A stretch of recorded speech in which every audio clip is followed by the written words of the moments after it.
If you've watched my videos for a while, you'll know that personal finance is a topic that is very near and dear to my heart.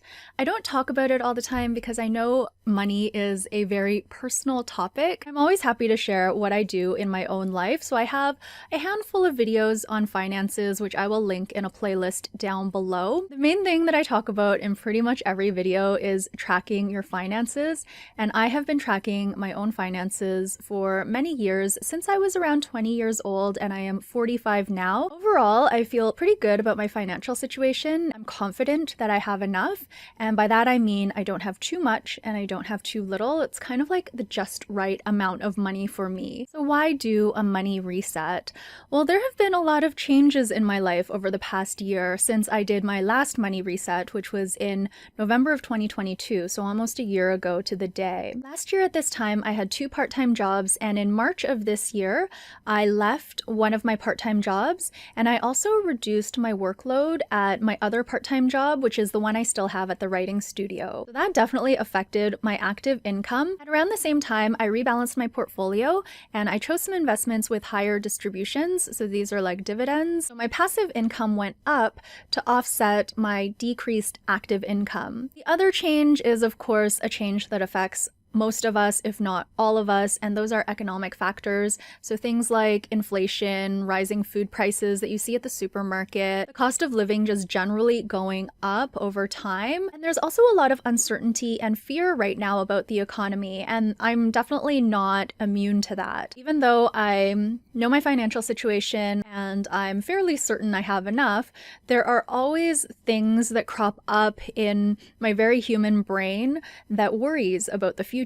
So it is definitely time for another money reset. I've actually been looking forward to this reset. Now, this is going to be a different kind of reset. It's going to be an Authenblissity reset, and I'm going to spend a month reconnecting with my inner compass in 12 areas of life. The idea is that this practice will not only bring me clarity about this topic, money, but the act of making small decisions within this topic and checking in with myself regularly will help me build confidence when making bigger decisions in all areas of my life. This is my 3rd time doing an Authenblissity reset, and each time I learn something different about myself. I have new aha moments and fresh insights. And I want to mention that with the money chapter, it's even more important to note that the stage of your life will make a big difference with where your priorities are at. In my 20s and 30s, I was very focused on making as much money as I could and maximizing my income essentially. I had moved away from my parents' home. I was fresh out of university, and I was really trying to support myself and build a life for myself.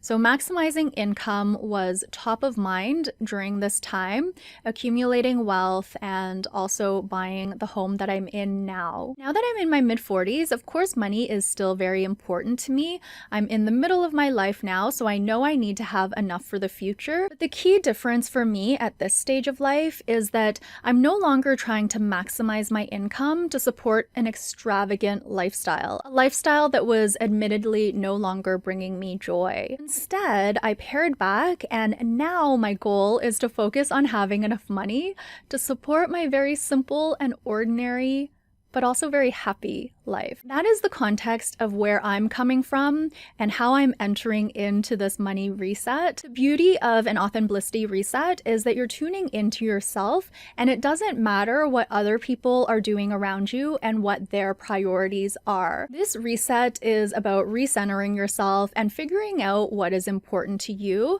so you're not relying on external advice, external shoulds, what your friends are doing or what your other peers are doing.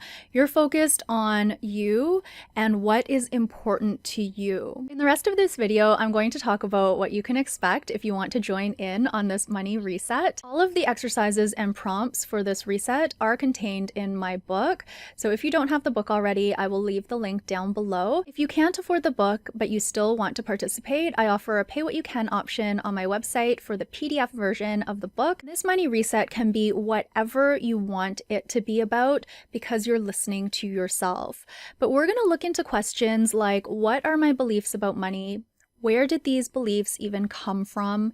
And how do these beliefs shape my thoughts and behaviors? Once we get a bit more clarity on these questions, we can decide how we want money to flow within our lives, things we can do to earn more of it, where we want to spend it, and whether we're using money in a way that supports our happiness. The money chapter, as well as the 11 other chapters in this book, is divided into 5 sections. The first section is the arrive section. The arrive section is where we gently step into the topic of money. I share a personal story about how money has shown up in my own life, and there are 3 small exercises that follow. If you're not interested in the personal story, you can skip that, as well as the first exercise, reaction, and you can start at word cloud. There is a lot of choice and flexibility in this book. This book is an iterative process, so it's no issue whatsoever to skip exercises. If you learn something about yourself at the end and you find the book useful, you can always go back and do the exercises that you skipped. You don't have to force yourself to do any of these exercises. It's a very forgiving process. The second section is observe, and in this section, we're going to spend a week observing our spending habits.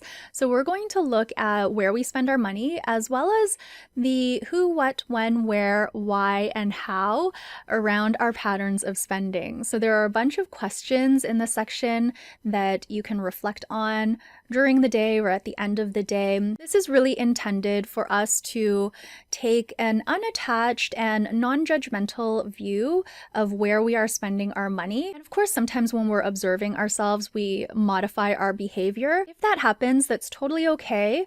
Just notice it, maybe jot down a note about it if you like, and move on. We're not judging ourselves here. We're really trying just to observe ourselves. The third section is explore, and this is where we choose 2 or 3 exercises out of 10 different exercises to complete. This section is really designed to appeal to your curiosity, so you can listen to your curiosity when choosing the exercises. What exercise is speaking to you right now?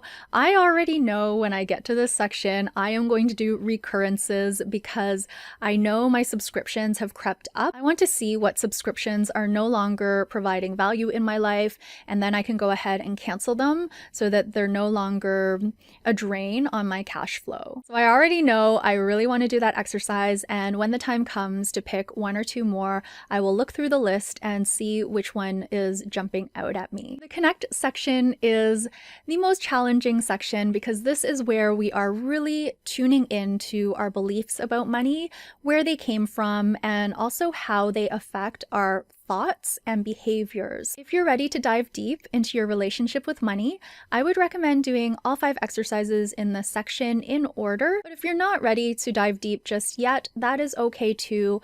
Do the exercises that you want or modify the exercises to suit what works for you. If it's your first time going through this book, you may feel a bit confused or resistant because you don't know where it's going. This book is really trying to provide a framework along with some options, so you can tune into what's meaningful to you. The last section in the chapter is reflect, and there are 3 exercises in here.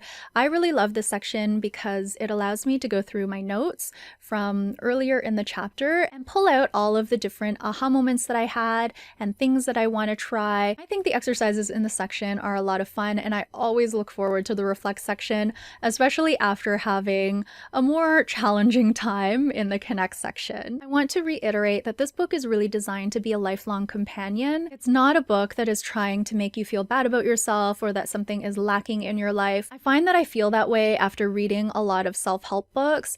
I just feel like I'm lacking in so many different areas and I don't know where to begin. This book does not have all of the answers, but it does provide a framework for you to tune into your own inner wisdom and start trusting yourself again. And I think that is a key factor to a money reset, is to trust yourself in terms of your own decisions and your own point of enough and where you want to spend your money, instead of looking at what other people are doing, how much fun they're having on vacation, or their new car, or their new house, or their new gadget. The list goes on and on and on of things that we can buy to try to make ourselves feel better and to prop ourselves up, maybe to keep up with our neighbors, etc. But I truly believe that that feeling of fulfillment and that point of enough resides within us. We need to find that for ourselves, with money especially, because it's such a personal topic and it's such a private topic as well.